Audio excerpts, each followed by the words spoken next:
Good morning. Happy Tuesday. It's Kitty Boitnut of Boitnut Coaching. And today I have a favor to ask. You might remember, if you've been around for a little while, that back in April, right before my mom got sick and landed in the hospital, I launched my first and so far only book, my ebook, Stressed, Stretched, and Just Plain Overwhelmed, a guide to managing your stress and creating a sense of work-life balance. And I was so excited about launching that book the week that I launched it, but I didn't get a chance to do a lot to promote it because, as luck would have it, Mom got sick that very week, and I ended up going home.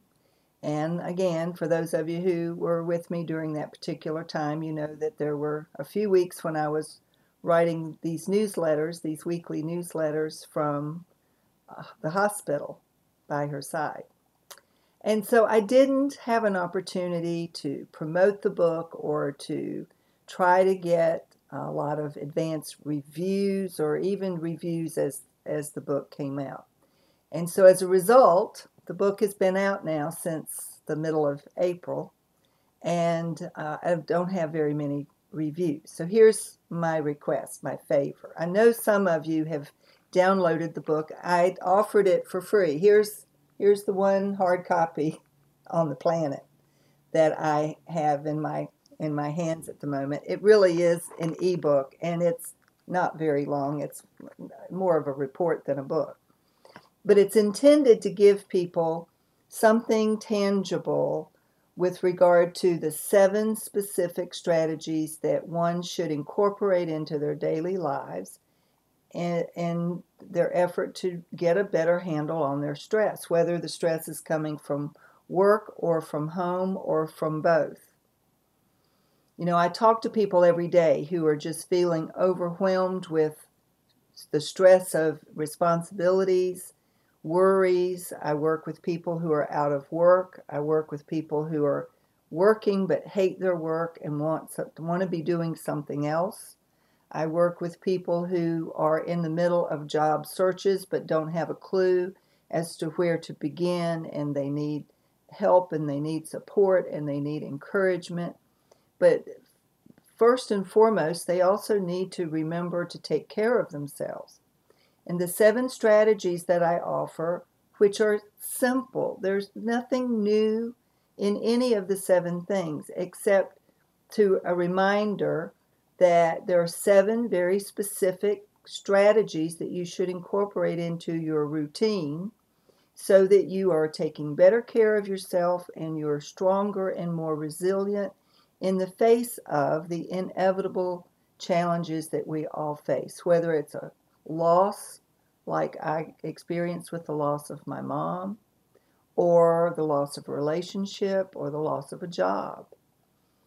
So here are the 7 strategies. Staying hydrated by drinking plenty of water, getting the rest you need, getting the 6 to 8 hours of sleep that you need every night, uninterrupted, oh, by the way, using melatonin or some other supplement if you need it in order to get the sleep that you need, because your body requires sleep. Sleep is probably the one most underestimated need that we have, because we think we can defer and delay it. And we can't. Our bodies, we can do it for a little while, but eventually it catches up with us. And the older we get, the more difficult it gets, it seems, because of our hormonal imbalances, to get the sleep that we need, the restful sleep that we need. We need sleep. We need adequate restful sleep.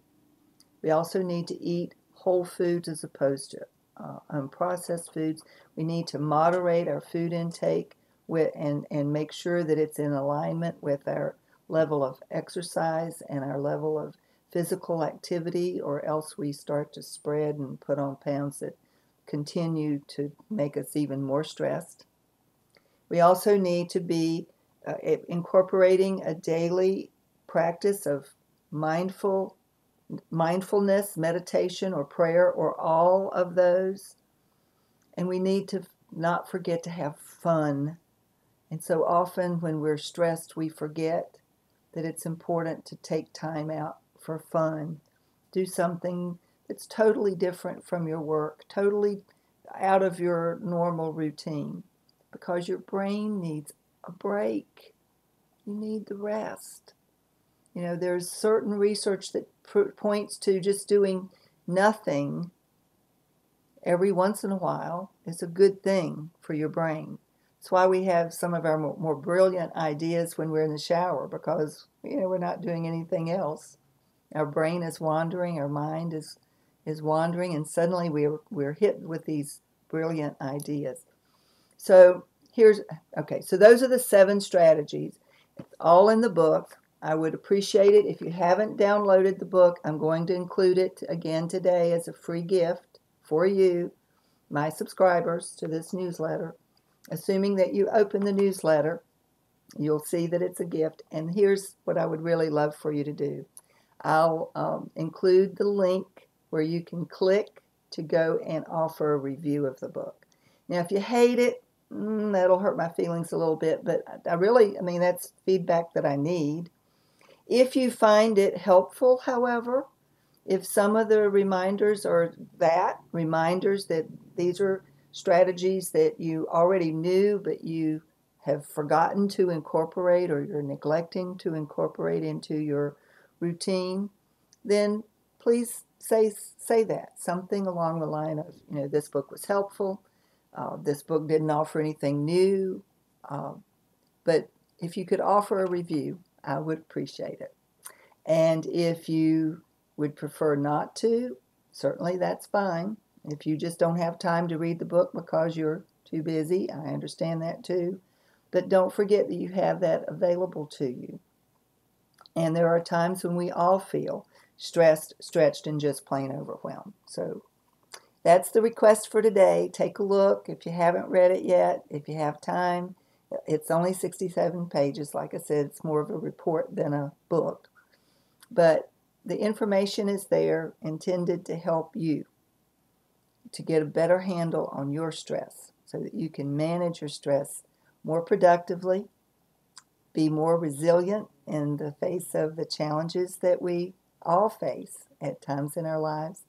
And if you can squeeze in a few moments to go to Amazon and offer a review, I would really appreciate it. So that's it for today. Have a great week. I'll see you next week.